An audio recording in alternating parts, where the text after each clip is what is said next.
Hi, my name is Courtney Harris, and this is my discussion 5 colleague to colleague video. The first article I found is Perceptions about and Attitudes towards the Usage of E-Learning in Corporate Training. This study aims to examine the attitudes that employees have towards the usage of e-learning for corporate training. The study found some advantages to e-learning, such as convenience, cost effectiveness, and employee motivation. But they also found some disadvantages, such as the lack of sociability or the ability to kind of interact with other learners and possible difficulties such as technology difficulties. In conclusion, the study found that the advantages did outweigh the disadvantages. And one of the main themes that emerged from the findings is that most employees would prefer a blended learning model over a traditional learning or traditional classroom learning or just strictly e-learnings. I found this article really interesting because I currently do not receive feedback from learners on the e-learnings that I create. So this article kind of provided me some insight on what the learners might think or feel towards those e-learnings. When it comes to assignment 4, I believe that a blended learning model is incorporated. The learners have to first complete a e-learning module, overgrow intermodal, and then after completing that, they have a Zoom call with 2 members of the learning development team to complete a fake sales call, or basically they are trying to sell Werner Intermodal.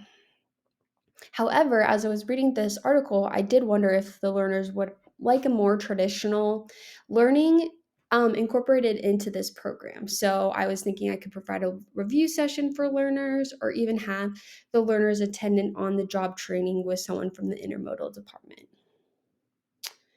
The second article I found is examining the effectiveness of corporate e-learning in global talent management. The purpose of this study was to examine the effectiveness of corporate e-learning and the contents of talent management on a global scale. Data was collected from an online survey from 74 students enrolled in a customized corporate e-learning program. The findings suggest that corporate e-learnings can be used to develop talent attributes and skills such as problem-solving skills, analytical skills, and communication, research, and time management skills.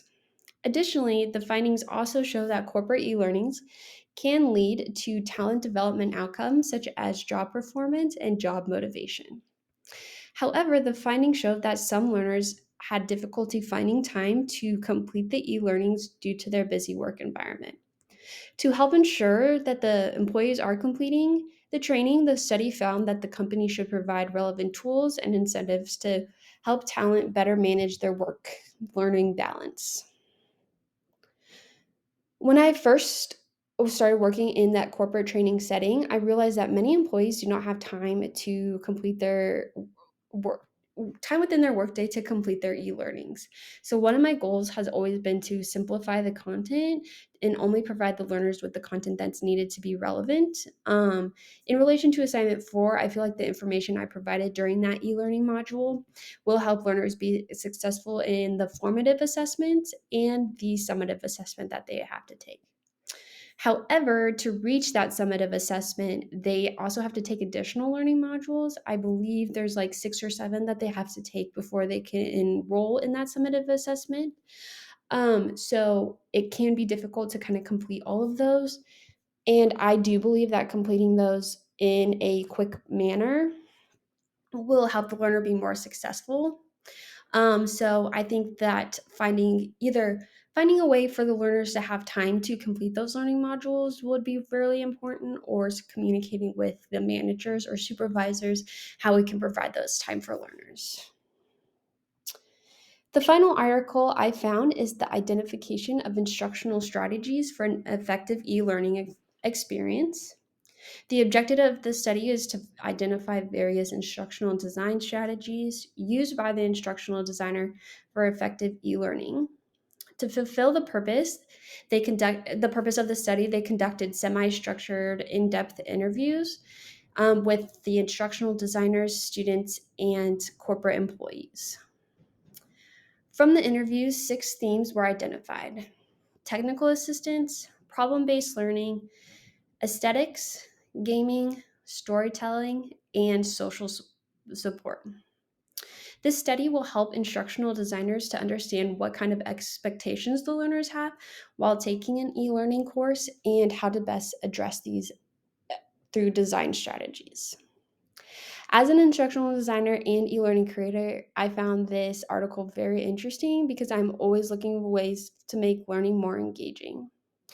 One of the themes I try to one of the themes I focused on in the article was the problem-based learning. The study found that problem-based learning or scenario-based learning is critical, like has learners recall on those critical thinking skills. So they are put into those excuse me. Learners are put into situations which reflect the actual problem where they're going to apply their knowledge and make quality decisions. I did try to incorporate something like this into my discussion floor, or excuse me, my assignment floor by having learners participate in that fake sales call. However, I'm not sure how I would do this for just a typical e-learning course, other than providing just scenario-based assessment questions. On the other hand, I believe that incorporating that storytelling theme along with that problem based learning can help create kind of more of those situations as well. Thank you for listening, and I will include my references in the description of this video.